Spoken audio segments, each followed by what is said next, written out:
I might be completely wrong on that. It happens. Cool. Well, glad I worked. Doreen, are you on now? The number one already up. I don't see her. I guess one thing, I guess, if we're not speaking, would everybody mind muting just so that we can keep any background noise down to a minimum if you're not talking.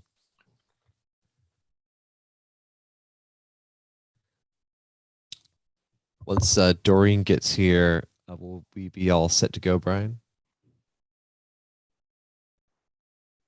Sorry, you're muted. You told me to mute, and then I did. you just don't want to listen to me. Nope. I think that might be her, the Scarborough, Maine Public, whatever that is. Maybe is her. Gotcha. I don't know that though, because she's not responding. Doreen, if you have a microphone, could you respond? Is that you?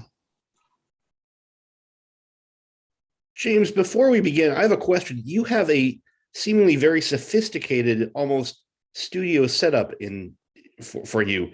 Do you do radio programs or something, or how do you have such a setup? I mean, anybody can have this for $24.99 on Amazon, and but I do a little Star Wars podcast with a few friends. That's a lot of fun. It makes it interesting for meetings. Just curious. Okay. Well, I'm going to assume that that Doreen's there, and I think we are now streaming live, so we might as well get started. I don't see any reason to delay. We've only got one appeal, so if everybody's game, let's go for it. Let's do it. Okay. I don't have a gavel, but here we go. Welcome to the January 12th, 2022 regular meeting of the Scarborough Zoning Board of Appeals. The meeting will now come to order. This is a public proceeding, and unless the board specifically votes to go into executive session, the public has the right to hear everything that is being said and to view all of the exhibits that are being presented. Please notify the chairperson, which is myself. If you're unable to see or hear the proceedings, type in chat or raise your hand or whatever you can do. The board, we're going to be working from a prepared agenda, and tonight the order of our agenda is going to be our Pledge of Allegiance, go through our roll call. We have our election of officers today, approval of our minutes from the December 8th, 2021 meeting, the approval of the draft written decision that we heard at the December 8th meeting, appeal number 2716. And then we'll be discussing one appeal tonight, 2717, practical difficulty variance. So seeing nothing else we need to do right now. We're online. We're streamed on YouTube on the Town of Scarborough website. This is a Zoom meeting. So the link to this meeting is on the website. It's on the YouTube channel. You can subscribe to any kind of town notifications if you like to get notified whenever the town is having any kind of live stream of any of his council members or his committees. So that being said, let's quote stand for the Pledge of Allegiance. I'll lead us through that. I pledge allegiance to the flag of the United States of America and to the republic for which it stands, one nation, under God, indivisible, with liberty and justice for all. Thank you. May I have a roll call from Doreen or Brian? Can you hear me? Oh, we hear you, Yes. Doreen. All right. Christine Snow, Here. James Hebert, Here. Peter Freilinger, Here. David Bork, Here. Michelle Stevenson, Here. Richard Silkman, I am here. and Rudy Karen. Here. Excellent. Thank you, Doreen. Before we get going, I want to welcome one of our newest members, Mr. Richard Silkman. Thank you very much, sir, for joining us. It's a pleasure to have you here. With this, I think we have a full board now, right, Brian? That's great. That's excellent. So every year around this time, usually in December, sometimes in January, depending on how it falls, we have our election of officers. The two positions that we vote for are chair and vice chair. So we're going to go through that process right now. You basically just kind of say that I nominate this person I will say we're accepting nominations for chair, we're accepting nominations for vice chair, excuse me. And you can nominate someone to for the position. They can either accept it or graciously not accept it. This is a brief up and down vote on however many people are going for it, and that's how it goes. Whoever is nominated chair gets to facilitate this meeting going forward, which I guess really isn't. We can email information out to whomever wants to be chair after this, since we're all virtual, not in person. But I guess right now, Brian, do we do vice chair first or chair? I think it's chair first, right? Yeah, it's your pleasure, but I would start with chair. Yeah. Okay, so I will now officially open nominations for chair of ZBA. Are there any nominations at this time?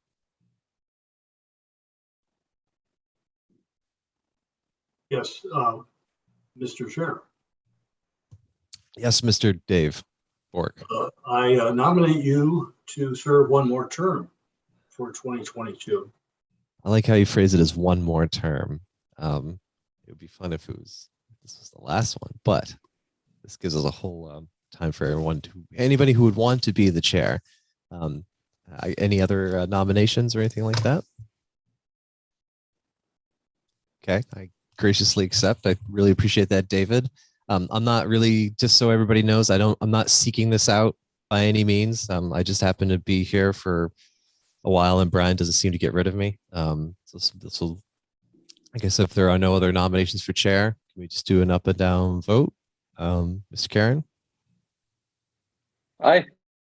Miss Stevenson? Michelle? Shelley? Yeah. Miss Snow? Aye. Aye. Mr. Silkman? Aye. Mr. Bork? Aye. Mr. Fralinger? Aye. And I will reluctantly say aye as well. Thank you guys very much. I appreciate the faith that you guys put in me, guiding our board through the year and all the applications. I will do my best. However, I I'm am not sure human. thanks are in order, James, but okay. Yeah. Okay. Yeah. Well, that was for the vote, right? So now I'm the chair for this year. Yeah. Okay. That was it. But I will do my absolute best I can. And if anybody has any questions or questions about the process, what the chair does, if you want to maybe think about being the chair or run for chair next year and have questions about, what kind of documents do I look at, what the form of the meeting is from my perspective, more than happy to share that. At this time, I'll open the floor for nominations for vice chair, Mr. Actually, Fralinger. before we do that, James, I Yes. looked at the website, and there are two co-chairs of the ZBA. It's you and Rudy. First off, I'd love to nominate Rudy as vice chair, but is there a co-chair, or is it a chair and a vice chair? We've always done it as a chair and a vice chair, as sort of, one is the primary, and then if one person, the primary, can't be there, then the vice chair fills in. What I'd say is maybe, Brian, if you could look at the website, because it doesn't indicate that on the website. So Yeah, that's a holdover from about, 4 or 5 years ago, when the chair that had been chair for many years got done, and there were two people that were nominated, but neither of their schedules allowed them to be at all of the meetings. So they decided to do a co-chair thing. Up until that, I don't even think we had a vice chair. So the co-chair thing kind of morphed into a chair and vice chair situation. I guess just for clarity for the public, I think it'd be great to have that aligned on the website and make sure that. Yeah. And like I said, Rudy, if you're up for it, Mr. I Karen. nominate you as vice chair. Thank you, Mr. Falinger. Very much appreciated. But certainly, if there's anybody else that would like to step up or learn the process, I don't mean to. It's still open. Other nominations for vice chair? Going once? Going twice? I have Mr. a Bork? question. Yeah, Yes, just please. a question to all the panelists. If there's anybody who's interested in being the vice chair, perhaps that might be in order. Is there anybody who would care to be nominated?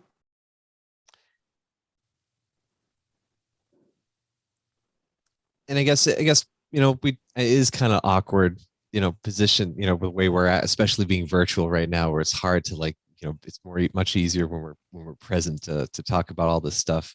What I'll say is, first off, Rudy, do you accept? If there's no one else that has expressed an interest, yes. Okay. Then let's go through and we'll just do a vote. Then we can move on to business. Shelley? Sorry, trying to unmute myself. Aye. Great. Ms. Snow? Aye. Mr. Silkman? Yes. Mr. Bork? Yes. Mr. Freilinger? Yes. I vote aye as well. Congratulations, Rudy. So I guess let's if anybody has questions again about the positions, even if you just want to learn a little bit more about it, feel free just to send me an email offline. We don't have to discuss it here. If you have questions about it, or speak to Brian as well. I know there's a ton of information about it, and it's just really knowing Robert's rules and the form of each application, and just kind of going through it step by step. It gets pretty straightforward as you the more you do it. So it seems very challenging at first, but it is very rewarding and it is fun a lot of times. Okay, so let's move on to our next line of business here. We have the approval of the minutes from December 8th, 2021. Has everyone had a chance to review the minutes from last month? Yep, I'm not seeing anything here for any edits or corrections. Will entertain a motion to approve the minutes from next month. Mr. Bork? Yes, I make a motion to approve the meeting minutes from December 8th, 2021 as written. Excellent. Do I have a second, Mr. Karen? A second. All right. All those in favor? Mr. Bork? Yes. Shelley? Yes. Ms. Snow? Aye. Mr. Silkman? I'll abstain since I wasn't on the board at the time. Proper vote. Thank you very much. Mr. Freilinger? Aye. And Rudy? Aye. Excellent. And I will vote aye as well. So those are approved. Excuse me. Next, we have the draft written decision for the appeal heard. Is appeal number 2716 for Two Smart Cookies. Has everyone had a chance to review the findings and the minutes from that meeting last month? I'm not seeing a question. Mr. Freilinger, you have a question or comment? I just note that I wasn't there for the meeting, so but just note to that for the record. Great, thank you very much. Seeing no other comments, Ms. Stevenson, how do you vote? Aye. Or approve, rather? Yeah. Ms. Yep. Snow? Aye. Mr. Silkman? I will abstain as well, not being on the board at the time. Thank you very much. Mr. Karen? Aye. Mr. Bork? Aye. And Mr. Freilinger? Aye. Sorry. No, it's okay. As a quick, I think space bar is a quick on off for the microphone. I vote aye as well. So let's move on to, Mr. Chair. Mr. yes, Hebert, please. Point of order, Mr. Chair. We didn't actually call for a motion on that. So I'll quickly motion to approve the appeal. Thank you very And much. I I'll second it. apologize. Thank you both very much for that. Let's just run through the vote one more time, just for the record. Again, my apologies. Ms. Stevenson, Aye. Ms. Snow, Aye. Mr. Silkman, I will abstain. Mr. Karen, Aye. Mr. Freilinger, Aye.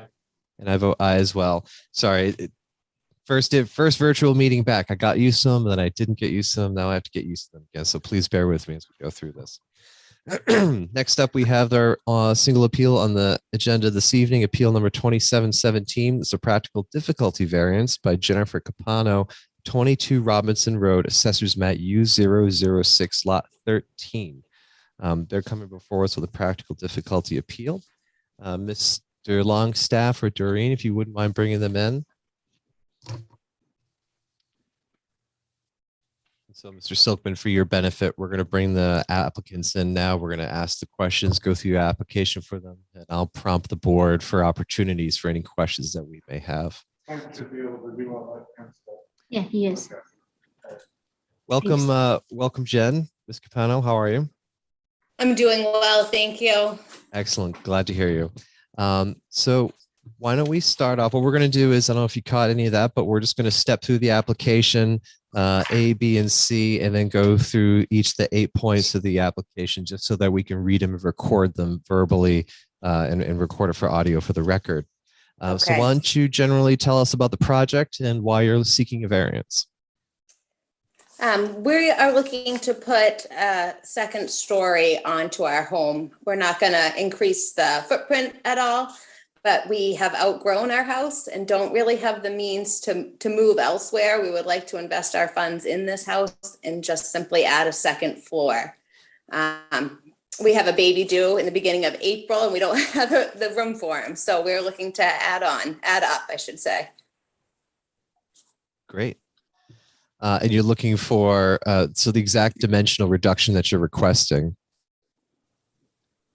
I'm sorry, can you repeat that? Yeah. Can you just list, this is part B, the exact dimensional reduction that we're requesting? Okay. I'm just going to read you what I wrote on the application here. Yep, that's fine. We have attached a sketch of our proposed project. We have no plans of expanding the footprint except building vertically. The current measurements as determined by our surveyor indicates that the proposed project will be located 19.4 plus or minus from the sideline of the road, 6.7 plus or minus from the right side property line, 7.9 plus or minus from the left-hand property line. The proposed addition is in conformance regarding the rear property line. We're requesting that the variance be approved for the reduction of the front and side setbacks to allow us to put on the much needed second floor. Great. Thank you very much for that. Right now, before we go into the 8 criteria, we'll step through each of these. I'll read the question, you'll answer it into the record, and we'll go one at a time. Before we start, though, are there any questions or comments from the board? Mr. Bork, I see that you have your hand raised. Would you like to ask something? No, I beg your pardon. I do not. No, it's okay. Any other questions or comments from the board? Okay, let's go right into the criteria. Excuse me. Number 1, the need for a variance is due to the unique circumstances of the property and not to the general conditions in the neighborhood. And you can just read your response right from the application, Jennifer. Okay, sure. I'll do just that. And I might elaborate just a little bit on a couple of them where That'd be great. Okay. So the property lot of our house was created by a subdivision approved by the town of Scarborough in May of 1957. You can see the attached plan. As you can see, our lot number 4 on the attached plan was approved with only 70 feet of road frontage and 105 in depth. The town has placed this property and adjacent properties in the R2 zone. With this designation and the size of this and the adjacent lots, the town has created the whole neighborhood of non-conforming lots. And so we are limited, along with other homes, from any improvements without the variance. Okay, thank you very much. The granting of a variance will not produce an undesirable change in the character of the neighborhood and will not have an unreasonably detrimental effect on either the use or the fair market value of abutting properties. Right. This addition will not change the character of the neighborhood. There are other 2-story dwellings in our neighborhood. We can't imagine the project will cause detrimental effect on our neighbors. We believe the house will actually be more visually appealing to our surrounding neighbors, as it sometimes feels like we are using our front lawn as living space. So I do want to elaborate a little bit more on this. There was some concerns because there are a large amount of ranches on Robinson Road, but we believe our neighborhood is more than just Robinson Road. There's a split level. There's capes on Robinson Road. There's a new construction. And then as far as Ramsey Terre that intersects Robinson Road, there's a colonial at 16 Ramsey Terre, which can be seen right from our front door. I've provided some pictures as well. This is also, so I stepped out my front door. That's the front of the house. There's a view from my front door as well of this house. That's also where we wait for the school bus in the morning. It's within distance of throwing a rock. It's very close to us.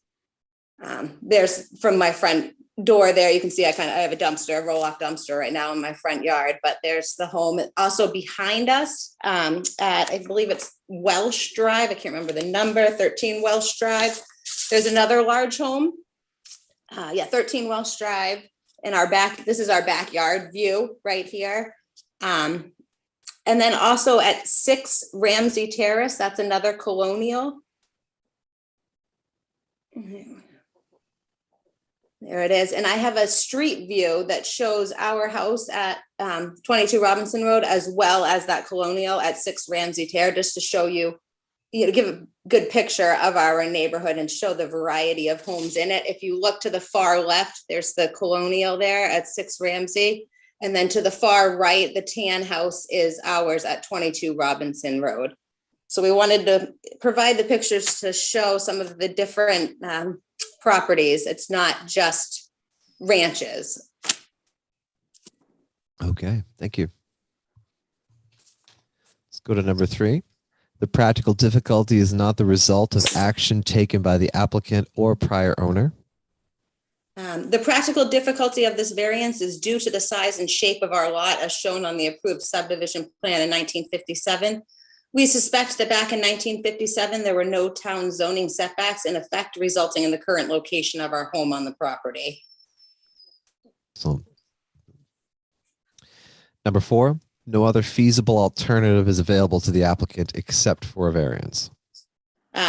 The only option we have is to build vertically. The house currently does not meet the town of Scarborough's current zoning ordinance, and in addition, horizontally would result in a more non-conforming lot. So we choosing to go vertically, keeping it still non-conforming, but not building out. Gotcha. Number 5, the granting of a variance will result in bringing the applicant's property more nearly into conformance with surrounding properties. Yeah, again, some of the photos that I referenced there. I also wrote, it's our opinion that a majority of the houses in the neighborhood do not meet the current town of Scarborough zoning ordinance due to the approved 1957 subdivision plan. Okay. Number 6, the granting of a variance will not have an unreasonably adverse effect on the natural environment. Yeah, again, we're not increasing the footprint of our home. We're simply building up, so there'll be no adverse effects on the natural environment surrounding us.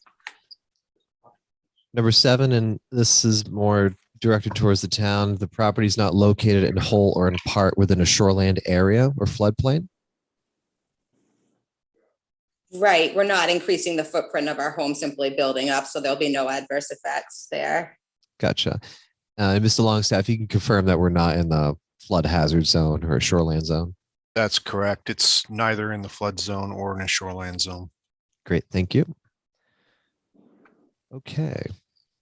And then number 8, please demonstrate how the strict application of these dimensional standards to the property for which this variance is being sought would both preclude the use of the property that's being permitted in the zone which is located and would also result in significant economic injury to the applicant.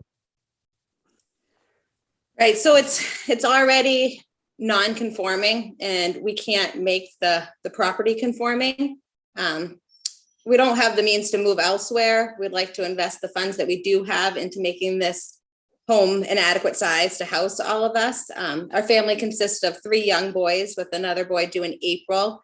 Our home is too small for us and this project would allow us to live here more comfortably. This is the house I was raised in as a child. Referencing back to the Colonial at our bus stop at 16 Ramsey Tear, that was once a 1-story ranch, very similar to ours. They were raising 2 kids and they ended up turning that into a Colonial. We enjoy the town of Scarborough. We really like raising our kids here. They enjoy being part of the rec programs and Cub Scouts. We've been planning this expansion for a while. We didn't foresee running into some of these issues and we're trying to get it done before the baby comes. So we've invested quite a bit and that's on us. We've invested quite a bit in materials already and having our chimney extended and the walls ready to go. So when we get the permit, we can put it up pretty quickly. Yeah, I guess that's all I have to say there. All right, thank you very much. Any comments or questions from the board at this time about the application?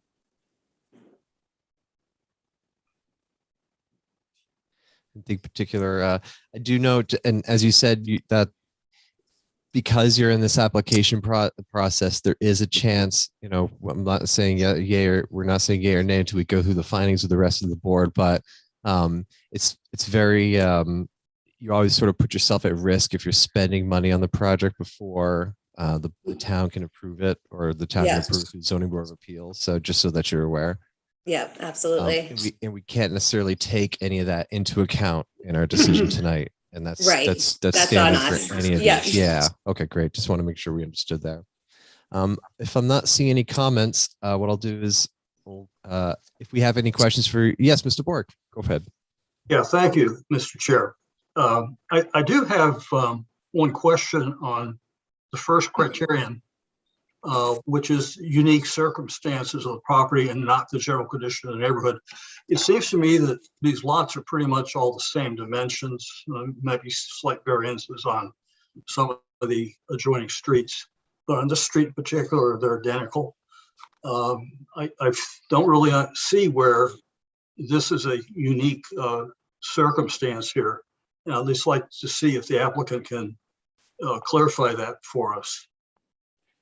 I feel like we're all kind of in this unique circumstance where we can't build unless we have a variance. We're all kind of stuck in that together. Because all of the town created the whole neighborhood to be non-conforming, which limits anyone, well, in the neighborhood in these non-conforming lots from any kind of improvements without the variance. And where we have another subdivision behind us, a cul-de-sac behind us, we don't have the means to, we can't take the house down and push it back really. And we also don't have the financial means to do so. So we do feel like it's unique in the way that we need the extra space and we don't have a means to do it without getting the variance. Mr. Chair, one additional follow-up question, if you may. Okay, question to the applicant. You mentioned that, and also to Mr. Longstaff, you mentioned a property at 60 Ramsey that was converted from being a single level to a multi-level. Yep. Is that property in your subdivision? And to Mr. Longstaff, was that submitted to the town for review and approval? I'm not sure exactly if it's in our subdivision. I mean, it's a house down from us. I do consider it like part of our neighborhood. So if I may, Mr. Chair, you asked Mr. Bork if it was, you're asking about 16 Ramsey? Mr. Bork, can you? The note I took was 16 Ramsey based on the testimony of the applicant. Yep. If I was incorrect, if I didn't hear that correctly, then please, to the applicant, please let us know. What is the exact number of that property? So I'll just step in. It appears if it was 16, it's in the Pleasant Hill Heights subdivision. If it was 6, which was the other Ramsey Terrace address, it's in the Scarborough Acres subdivision. They were, I think, all done by the same developer. They just different phases and different subdivision names, but I think they were done by the same developer. And in fact, this one where the applicant lives, it was in the late 50s that subdivision was done. That was prior to any zoning in Scarborough. I see Mr. Fralinger, then I see Mr. Silkman. Go ahead, Peter. Yeah, my question is, and maybe this is as much for Brian. We often, or we have seen a number of variance requests in neighborhoods which don't necessarily have individual property unique status, and I'm thinking particularly about Black Point and Higgins Beach. But nevertheless, the property still kind of meets some criterion. How can we view this? And I guess I wonder how a subdivision in the late 50s in a non-neighborhood designated zone that we have, how might this differ from some of those other zones that we deal with?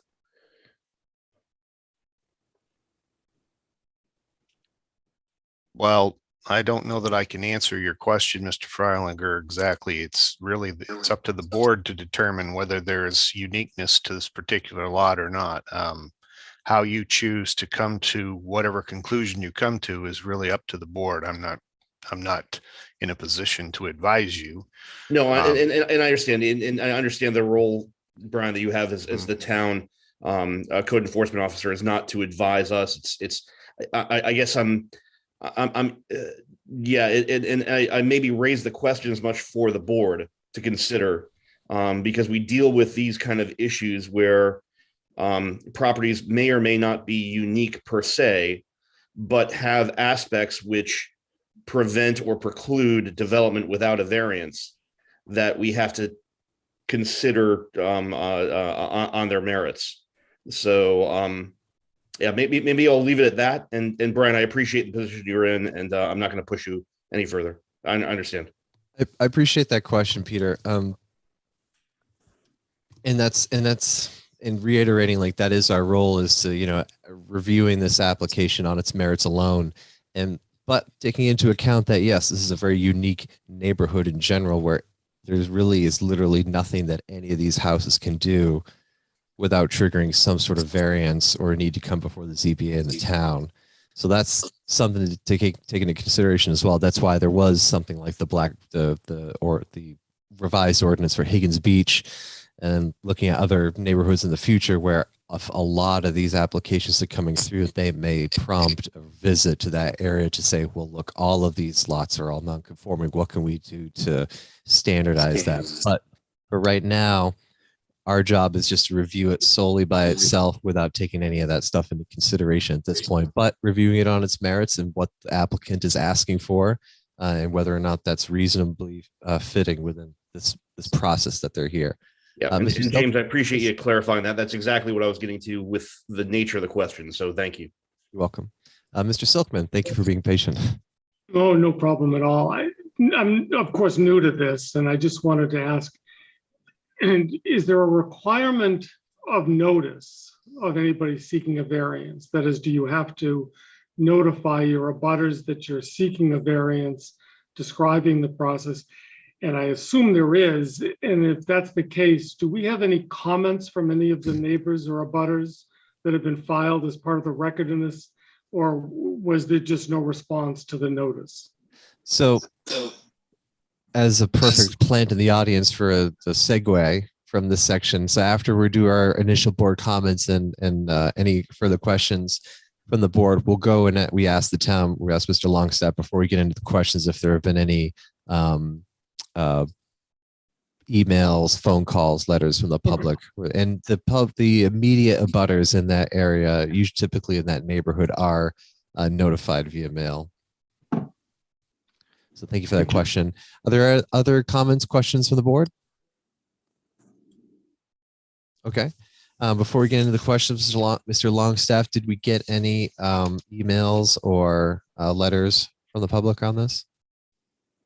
No, Mr. Chair, we didn't get any written comments. I did get one phone call, and the person on the phone said that she got her notice and she thought she was required to respond. And I said, you're not required to. And she said, well, that's good because I have no objections to it. So that was the only public comment I received, either by phone or email or in writing.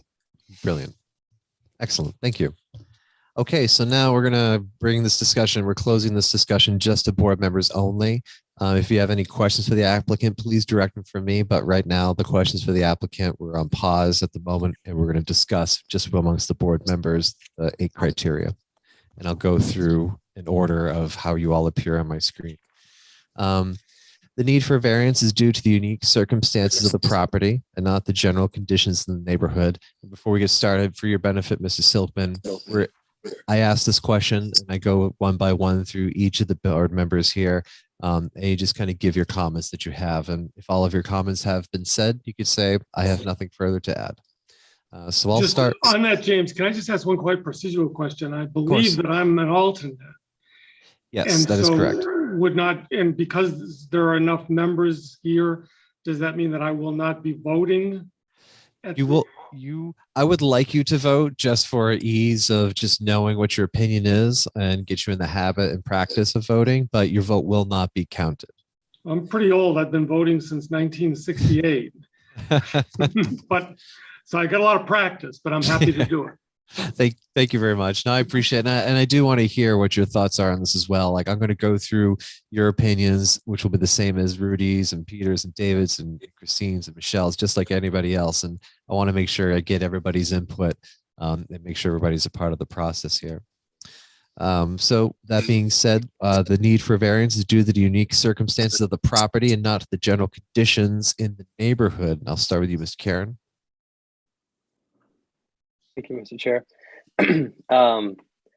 I feel, as was mentioned as part of what was provided to us and discussed this evening, that based on when the property was built in 1957, before there were any restrictions on the property, that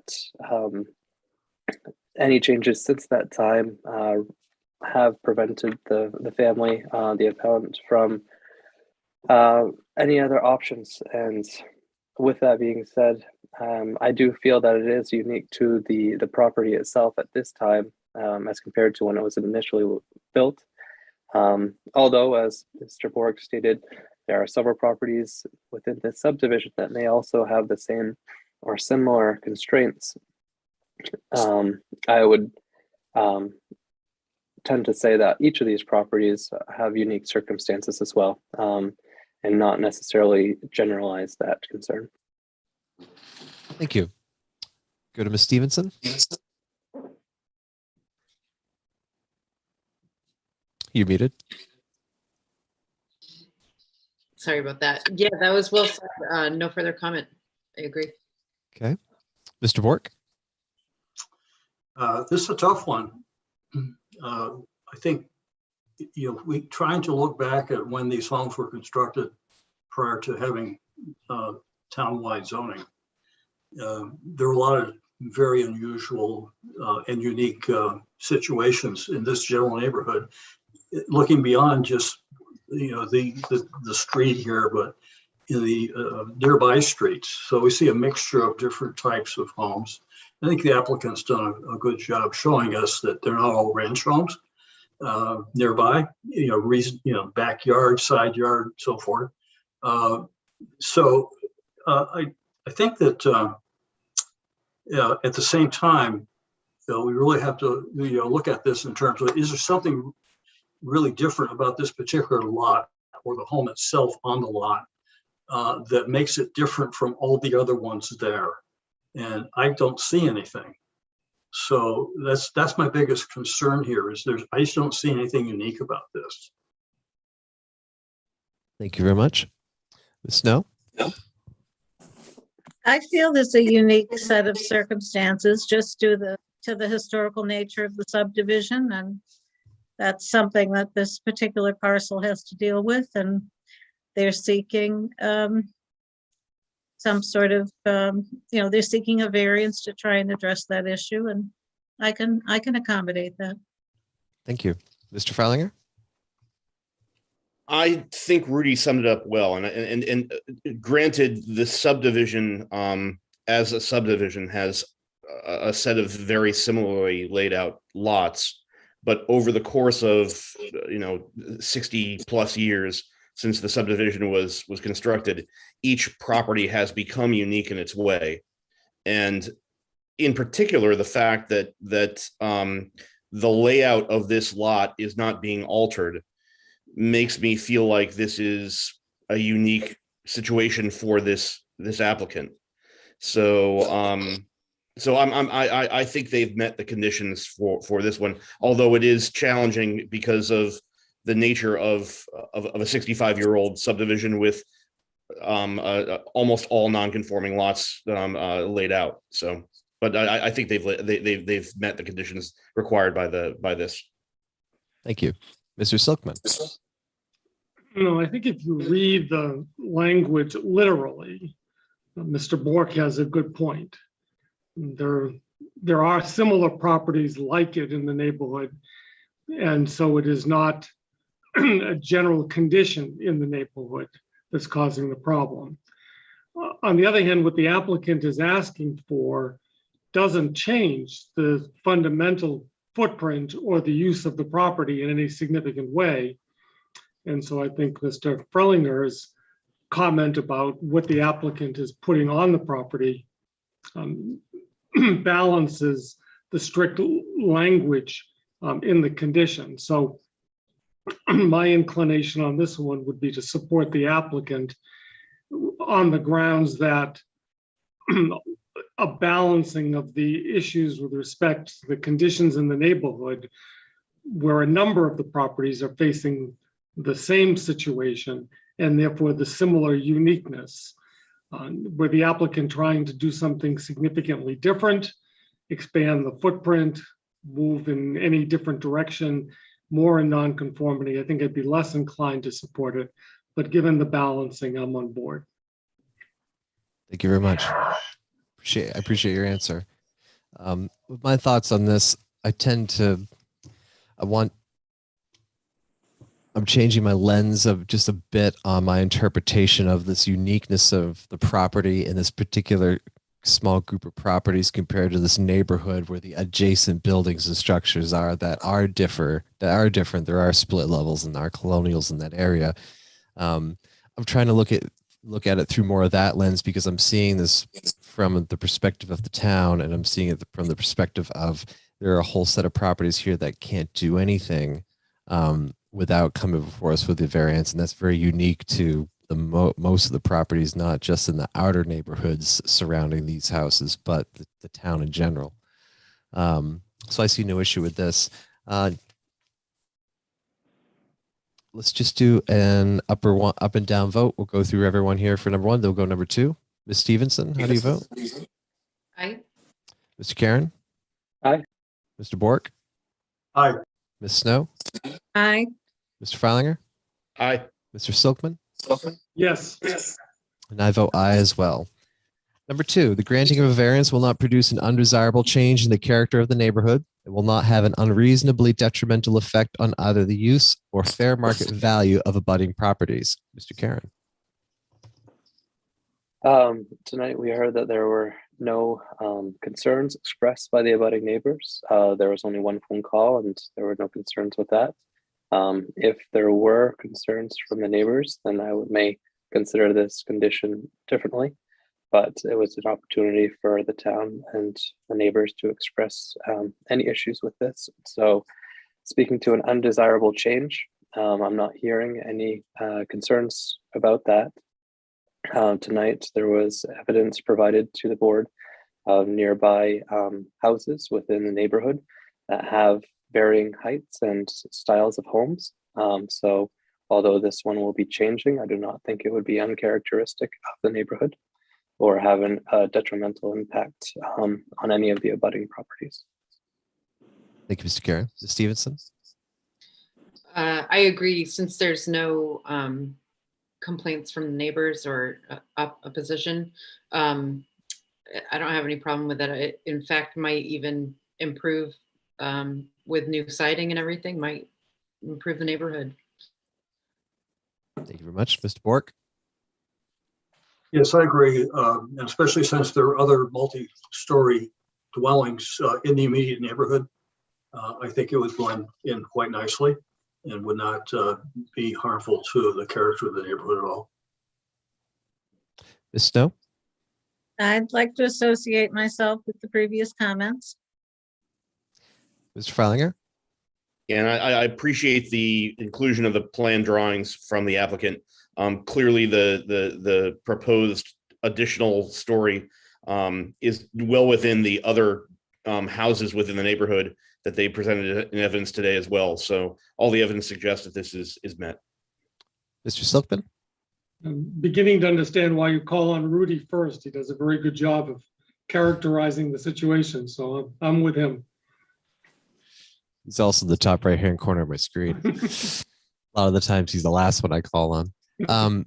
My comments on this, we're looking at a single ranch in this neighborhood, and there are, the integral character of this ranch, the front facing, the size, the building's still going to be there. They're just adding on a second floor to it, which really isn't indifferent to other buildings that are in the neighborhood as well.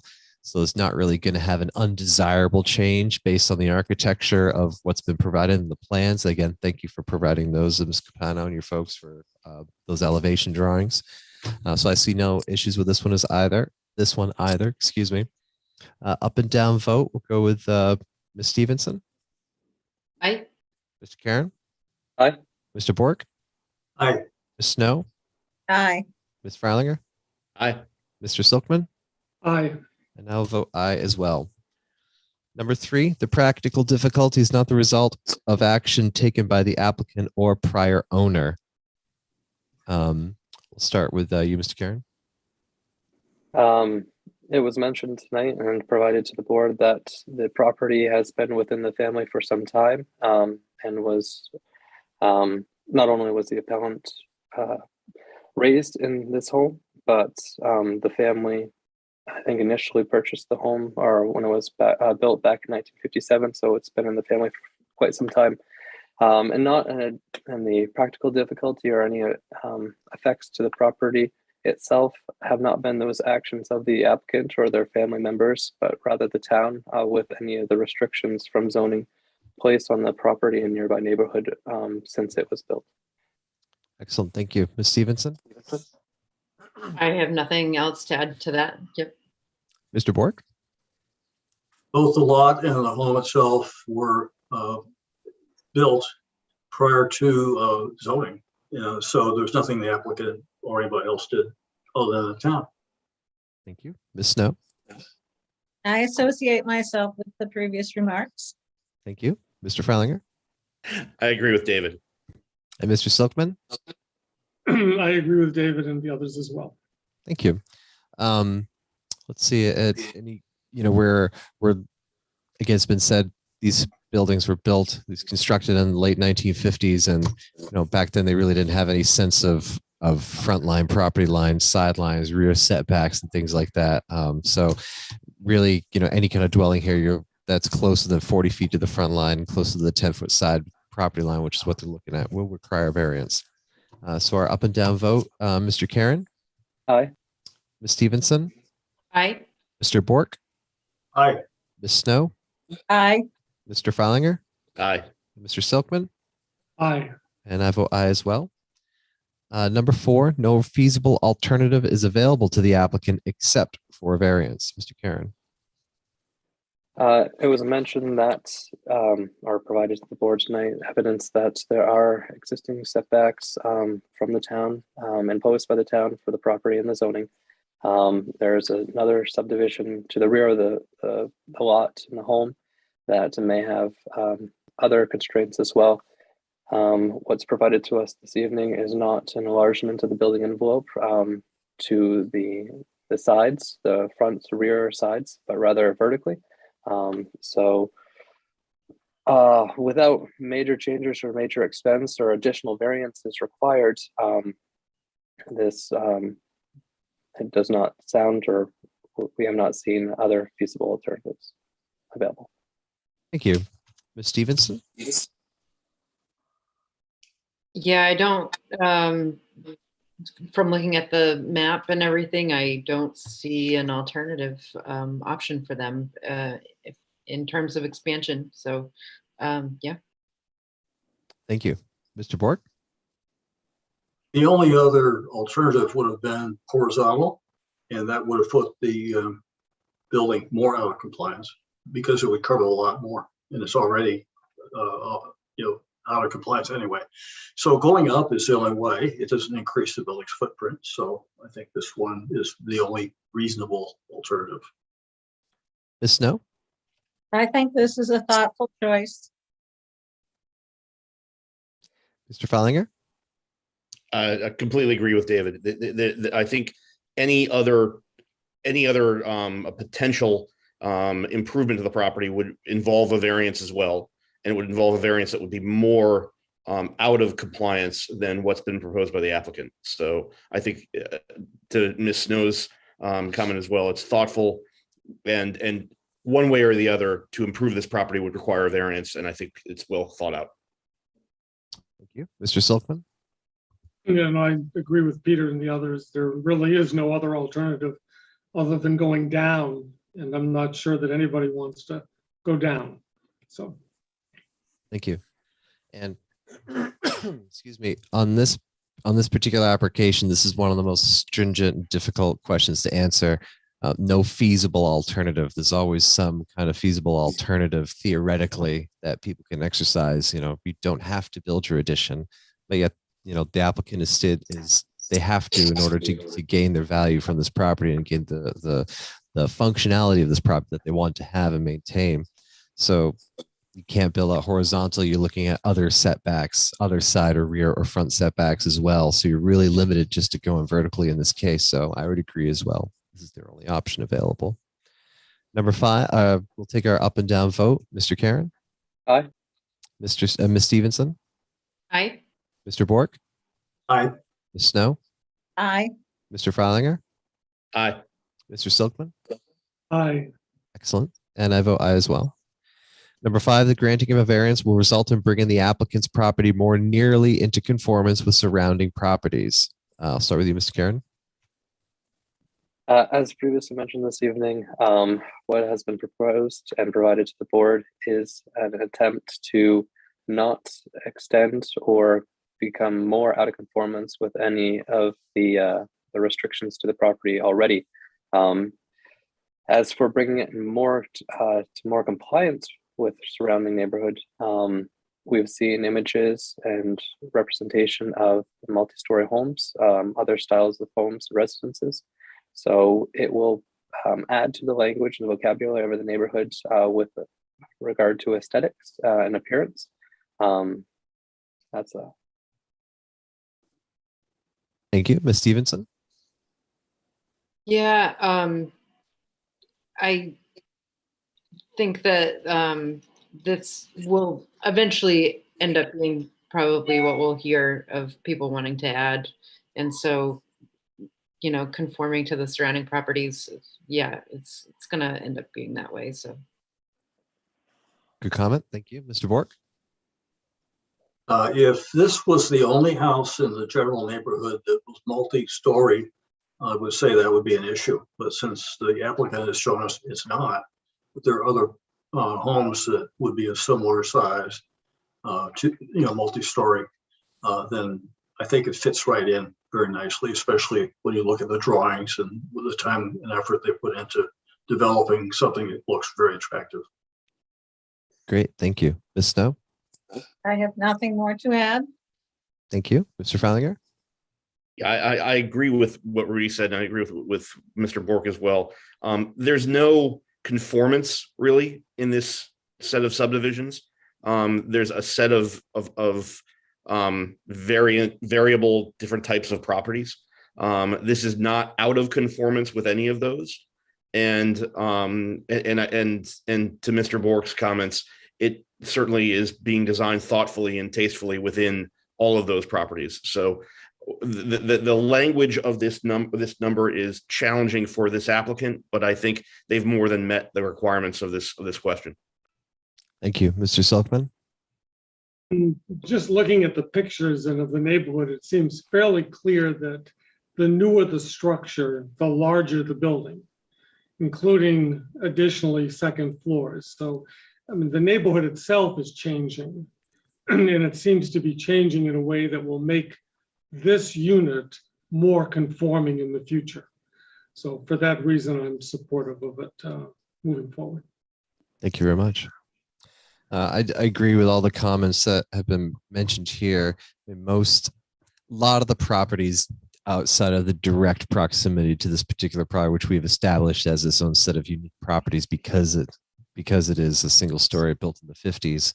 A lot of the other ones are two-story, and there are you're not really doing conformance as far as setbacks and things like that in this particular area, but as far as aesthetically and characteristically with other buildings that are trying to do the same thing in this neighborhood, I believe they would meet this requirement as per my interpretation of it. We'll do our up and down vote. Mr. Karen? Aye. Ms. Stevenson? Aye. Mr. Bork? Aye. Ms. Snow? Aye. Mr. Freilinger? Aye. Mr. Silkman? Aye. Excellent. I vote aye as well. Number 6, the granting of a variance will not have an unreasonably adverse effect on the natural environment.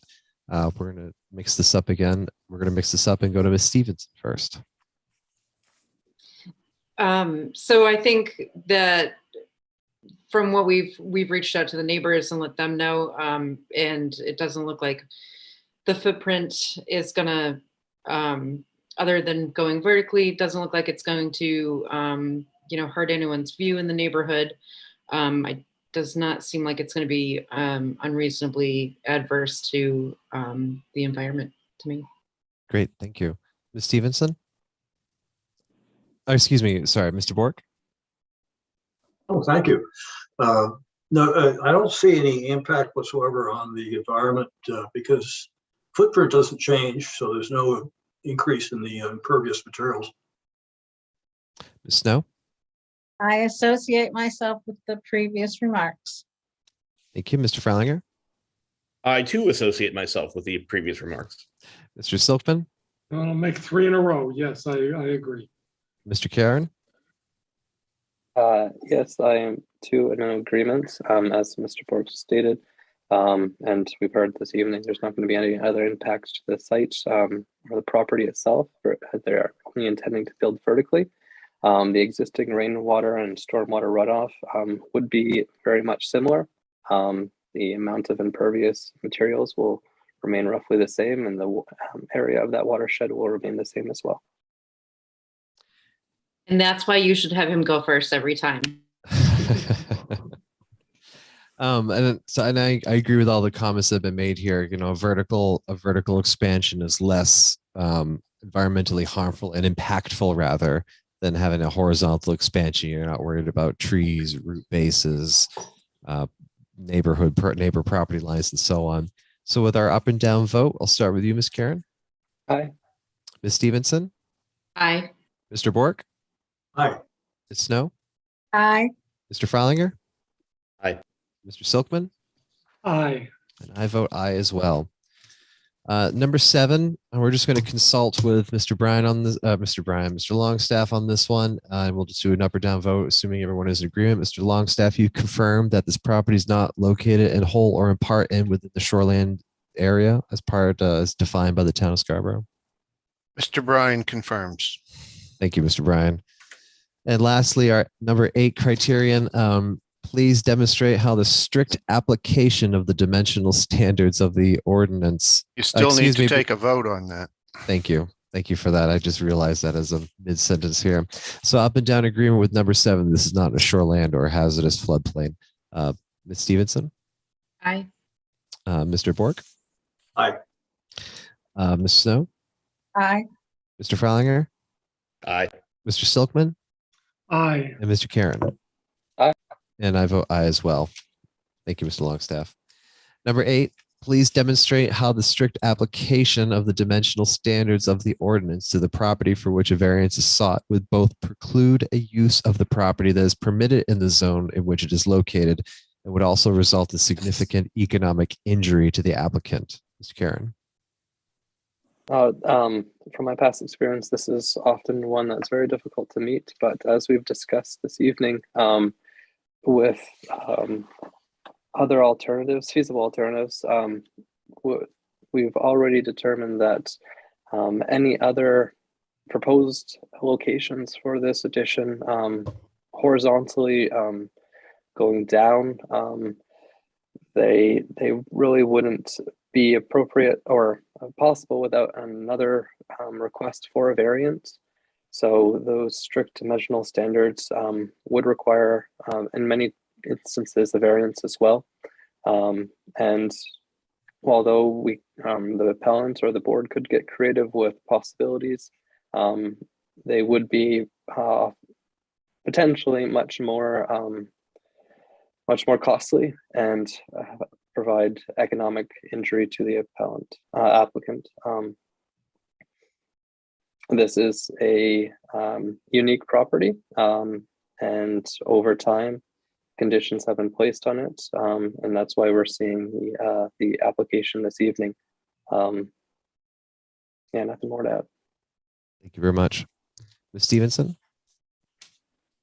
Yeah, I totally agree with everything that he just said, and just will add that if they can't make this work, then it sounds like she said the other option is moving, which is economic hardship these days. So that's all I have to add. Thank you. Mr. Bork? Well, earlier you mentioned that we can't look at the money already invested in making these improvements because they've already started this project without getting a permit. And that's probably how it came to us. So if we rule that out completely and just look at, is there really injury? I think that there is, because it's not practical for them to have to move to a larger home. They can't afford it. That's the bottom line. This is really the only reasonable way for them to be able to deal with the situation, is to expand vertically and have the additional bedrooms they need for their growing family. And as far as the strict application for the use of the property for which it's intended, they can't change what's already there. It's a small lot, it's non-conforming lot, non-conforming building on that lot. They're not changing that at all. They're proposing to go up. So they're doing it the only way they can. So I think we really have to look at this as being met. Thank you, Mr. Bork. Ms. Snow? I feel very supportive of supporting this young family staying in the neighborhood and their longstanding relationship with that neighborhood, and having this family stay in the town of Scarborough. So I support what the hardship for them would be if they could not make this house accommodate their growing family. I appreciate that comment. Thank you, Ms. Snow. Mr. Freilinger? Yeah, I think having participated in the Maine Municipal Association's discussions of the practical variance requirements, one could take a very harsh look at this and say that that there is not significant economic injury because they could sell the house and move elsewhere. That being said, the R2 district is designed and has been designated by the town of Scarborough for families and for residents who wish to grow families and be a part of the community. So ignoring that basic purpose of the R2 zoning district would be, I think, an injustice to both the family and kind of inappropriate for our role as a ZBA in enforcing the zoning codes. So I think they've met this, and I think the significant economic injury of having to move needs to be recognized within the context of the R2 zoning as well. So I'm supportive of this. Thank you, Mr. Freilinger. Mr. Silkman? Strikes me that one of the reasons we have a Board of Appeals is to allow the town to enact zoning. I mean, whenever you enact zoning, you're imposing restrictions on people's activities that are already in place. And so rather than have to figure out what economic injury a zoning ordinance imposes on every single property to which it's imposed, we have a Board of Appeals that is designed to allow people to come before us and say, this application of a zone has created an impact on us, and we need a resolution in order to be able to continue going forward. So I think this is exactly the reason why we have a Board of Appeals, is to prevent this kind of economic injury to people. There's the implementation of a zone long after somebody has made a decision about a piece of property. And so I think that this is precisely the case in which we ought to be granting variances. Thank you, Mr.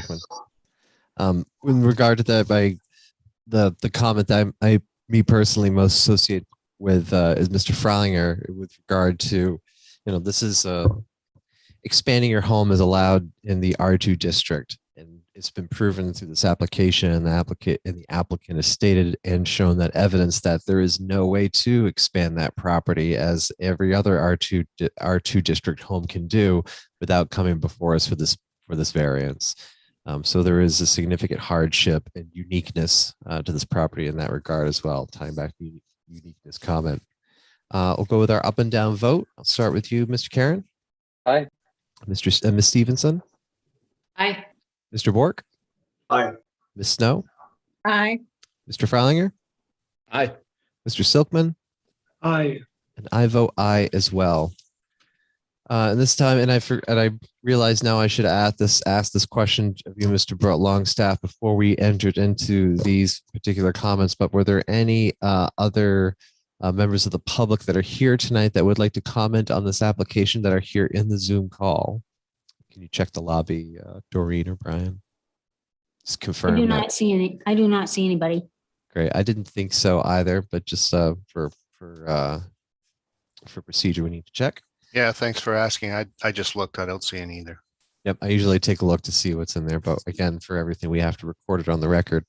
So at this time, I will entertain a motion for appeal number 2717. Mr. Bork, is that your hand up? That's my hand, yes. A motion to approve appeal number 2717, a practical difficulty variance appeal by Jennifer Capano at 22 Robinson Road. Is there a second? Aye, Mr. second. Karen? Excellent. Thank you. All those in favor, Mr. Karen, Aye. Ms. Stevenson, Aye. Mr. Bork, Aye. Ms. Snow, Aye. Mr. Freilinger, Aye. Mr. Silkman, Aye. and I vote aye as well. Application is approved, 2717. So, Ms. Capano, you can speak with Brian tomorrow or at your earliest convenience. You can chat with him about moving forward with the next steps from here. And congratulations. Thank you all very much. Thank you very much. Appreciate your time. At this time, we're opening and wanting to discuss board comments. And I know that there was a planning board. There was something that you wanted to have mentioned, Mr. Borg. Do you want to talk about a little bit more? Yes, the Maine Municipal Association is conducting a workshop on Thursday, February 10th, which is the day after our next meeting. And if I'm not mistaken, it runs from 4 to 7. And this is something I've been through 3 or 4 of these in the past, 2 of them live, 2 of them on Zoom format like this. It's really, really good information, whether you're new or whether you've done this for a while, as I have. It's really good to refresh your understanding of what the law is and how we should interpret these appeals as they come before us, and also how to conduct meetings. They do spend quite a bit of time in there about how to conduct meetings. So it's really good information for everybody on the board, and I encourage everybody to participate.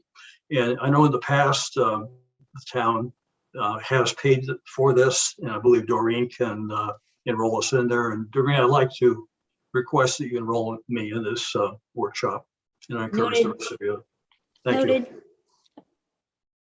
Thanks for bringing this up, David. So MMA puts out a lot of these different, now they're all webinars, they're all virtual, but how to lead meetings, how to facilitate meetings, planning boards and boards of appeals. There are specific classes or courses or day seminars for other aspects of sort of general municipal participation, use, how everything works. So really encourage getting on this this email list. That's the Maine Municipal Association. You can just Google it and it'll take you to the website, and there's an email list you can sign up for and get all these emails letting you know when you can attend these seminars. And I'll mimic David's comments. I highly recommend everybody goes and attends. I will attend as well. So Doreen, if you wouldn't mind throwing me on there as well, I'll make sure I'm there. It's hard for me being at home with the little kids, but when it's a webinar, it's gone virtual, it's much easier for me to attend these days. So Are there any other comments? I guess before I ask for other comments, I wanted to ask, I see Ms. Snow. I want to say welcome again, Mr. Silkman, but also Ms. Stevenson and Ms. Snow as well. You guys are also both new and going from in-person meetings straight to virtual. And for Mr. Silkman, first time just going into a virtual meeting with this is, as you can see, it's pretty confusing from our end trying to get things going, but really appreciate your time and all the effort you guys do. You know, nothing's more passionate than a heart of a volunteer. So we appreciate you guys doing this. And Ms. Snow, you had a comment you wanted to add? Just, would someone be putting out an email? I haven't seen any yet about the MMA event I'll make in sure, February. yeah, I'll make sure it goes out to everybody tomorrow. And you can certainly, as Mr. Hebert already said, you just let us know, either Doreen or I will make sure you get signed up, and the town will cover your cost of the attending the webinar. I can't make that decision right now. Sure. But I Yep. would like that's to fine. contemplate it. Yep. Okay. Yeah, and Yeah, that's fine. You don't have to commit to it right now. It's just we're just putting the information out there, and you could just send a Brian or Doreen an email afterwards. Don't feel compelled or pressured to act now before it's too late. It's not like that. So, Peter, do you have a question? No, actually, a comment for Christine. Christine, even if you don't attend, registering for the MMA website gets you the emails, and it's actually a pretty rich site for color and for case studies and things like that that can help inform how you approach the board decisions and board decisions individually. So yeah, highly recommend, even if you can't attend, to at least sign up and get registered on the MMA website. Thank you. Any other comments from board members? Are there any comments from the town, Mr. Longstaff? Just one. It was brought up to me the other day that you actually, as a board, can determine whether or not you feel circumstances surrounding anything, but particularly in this day and age, the COVID outbreaks and stuff, you can decide whether or not you're not mandated to go virtual. You can decide among the board, this board, regardless of what any other board in town is doing or any other committee is doing, you can decide if you want to do a hybrid meeting, an in-person meeting only, or stay virtual. That's your decision. And, you know, and until and unless there's some sort of state of emergency mandated by, you know, the entire state of Maine, that, you know, everyone's got to go virtual. So Yep. We were kind of misled a little bit, although I still think it's wise that we did a virtual meeting despite the difficulties in getting it started tonight. I think it was still a wise decision to do it virtual for this month. You can decide either tonight or later on whether or not you want to do the next meeting virtually or otherwise. So I just wanted to throw that out there. Again, you don't necessarily have to decide that tonight. You can. But we would need to make some kind of a decision probably before the public notice went out. Thanks for mentioning that, Brian. I know I see Mr. Bork. We now, despite the small hiccup that we had starting the meeting tonight, typically all of these meetings, you know, you could join early. We're all in the lobby together. We could meet, chat for a few minutes before going into the meeting. So I wouldn't take for newer board members, I wouldn't take our late start tonight as something as typical. It's pretty uncommon, actually, once we were into the swing of things last winter. So, and really based on the, I mentioned this last month too, as wanting to go virtual for this month. And me personally, I think that might be a good idea, just considering giving respect to the amount of cases that are going on right now, and just sort of the general feeling of gathering in smaller spaces with larger groups of people, even though it's just us. Again, don't have to make any hard decisions tonight, but I think February or next month will probably be a little bit similar to what we're experiencing here tonight. So, Mr. Bork, then Mr. Freininger. Yeah, I was going to say the same thing as James just said. It appears the trajectory of the Omicron outbreak is nearing its peak, but I don't think we're quite there yet. You know, typically from what we saw in South Africa and other countries that hit it before we did, it's an 8-week long cycle, and we're just there now. I think 4 weeks from now, we're still going to be in it. Probably not as intense, but it'll be on the downside. Probably a good idea to go virtual at our next meeting. Yep. And then we can look at March. Maybe by then things should be heading back toward normal again, I would hope. Yep. Month by month's a good idea, Mr. Fralinger.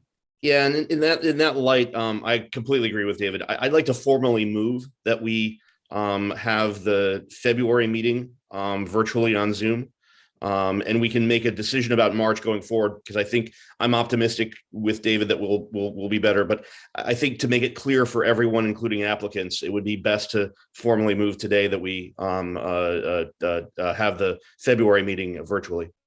I love that idea. So a motion has been made on the floor Second, and has been seconded by Mr. Bork. Any further discussion from other board members? And I would say if you're vehemently opposed to this, this would be the time to voice your opinion on it. Or if you don't want to add anything, if you're in agreement with going virtual next month, me personally, I am as well.